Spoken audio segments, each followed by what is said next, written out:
And welcome back to Gone to Florida. Thank you for joining us today. We are going to start our new monthly trivia challenge to see if you are truly a Universal Orlando superfan.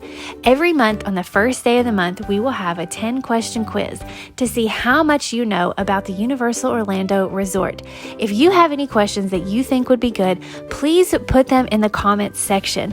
We would love to hear from you. And if you would like to see this challenge go more than once a month, give us a like and a subscribe, and we would love to even do it weekly. So let's gear up to go and start with question number 1. Now, these are intended to go a little bit easy to a little bit harder. So we'll start off with easy, and then if you are truly a super fan, by the time we are question number 10, you will know the answer to that one as well. So let's get started.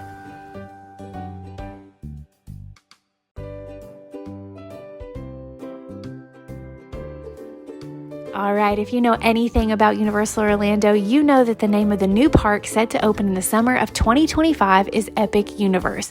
We are so excited about this park. Now, the only thing that has been confirmed is a Super Mario Land, but there is also talk of a How to Train Your Dragon, a Harry Potter, a Central Hub, and what I am most excited about is the classic Monsters Land, and it looks like there is going to be something for everyone. There's going to be new hotels. I know that they're going to come out with great restaurants and shops and rides, and so we are super excited about that. Very good if you said Epic Universe.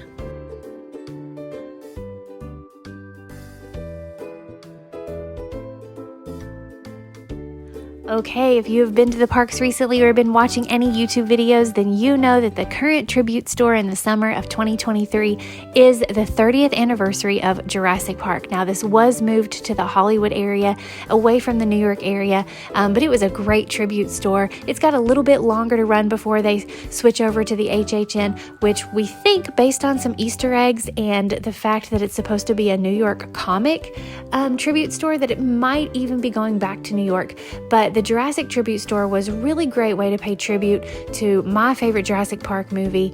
It was the set, and it was very, very well done. So good job if you said Jurassic Park was the tribute store.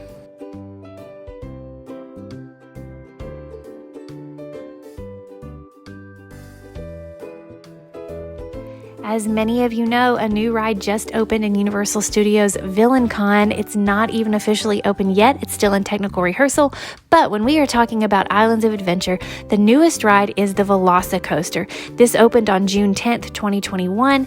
I have never ridden it because it scares me, but I have heard that it is such an amazing thrill ride. I've never heard anybody who likes coasters say anything bad about it, and it adds to the park. It adds to the Jurassic Park land, and it was a great addition to the park.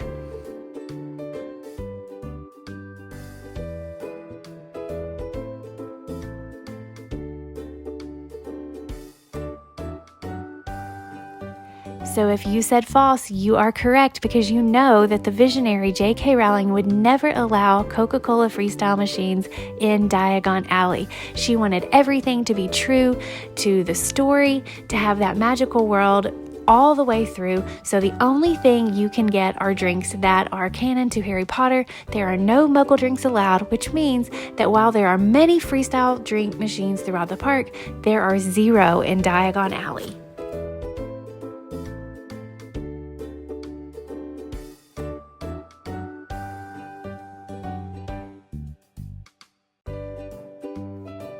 Okay, so maybe this was a tough one, but the correct answer here is the Five and Dime. This is located in the Hollywood area of Universal Studios. This is one of our favorite gift shops. I love it because it is actually the exit to the Bourne Stuntacular, which is a fabulous show. So you have Bourne merchandise. It is also the exit to the Horror Makeup Show. So you have lots of like horror monster things. A lot of your first look at merchandise for HHN will come to this store.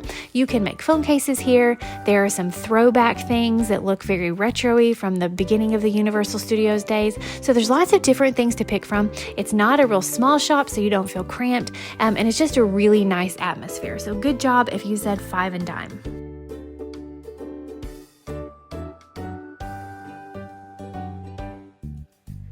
Arguably the most popular ride in the park, Hagrid's, gotta love it. And hopefully you know that there are 7 launches in this $300 million attraction. When it opened on June 13th, 2019, it had more launches than any coaster in the world. It is still the ride in the park with probably the longest wait time at any point during the day, but it is definitely worth the wait. And if you hadn't ridden it, you are in for something special.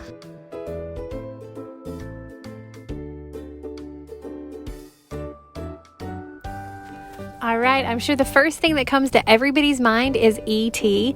That is an iconic ride. Steven Spielberg said, "You are never allowed to get rid of this ride." He is one of the creative directors of the park. He was there on opening day, and it is such a great ride. Everybody needs to experience E.T.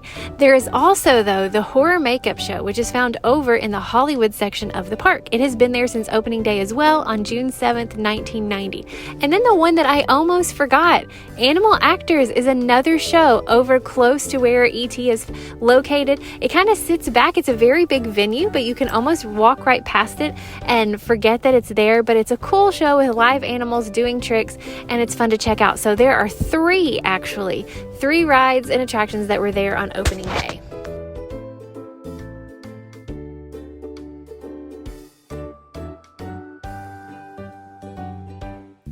All right, I like this question because this was something that I just noticed recently, actually, that Adrian's Pet Shop, it was actually in the movie Rocky. Although it was called J&M Tropical Fish, that was the name of the pet store in the movie. We all know, if you've ever seen Rocky, that the love of his life was Adrian, and she worked there. So that is an Easter egg and kind of a tribute to that movie, and I think that was a really cool addition because Universal likes to do that all through the park, is to pay tribute to movies and other attractions that have been at Universal in the past.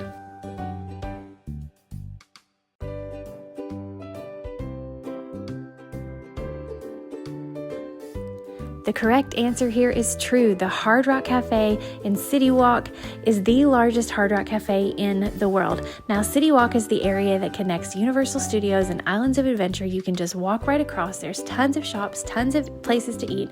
But this Hard Rock is the biggest in the world, and it is super nice. There's an upstairs, downstairs, there's overlooks, there's a really cool piece of the Berlin Wall in the back.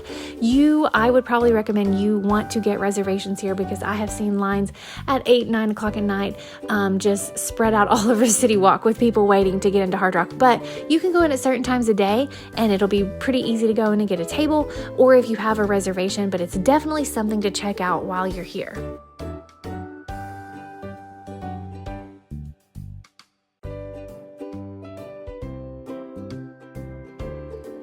Okay, our last question, and if you are connecting the pieces and you know that everything goes back to the parks, then you probably picked Dr. Seuss, because you know in Islands of Adventure there is a whole land called Seuss Landing that is attributed to Dr. Seuss.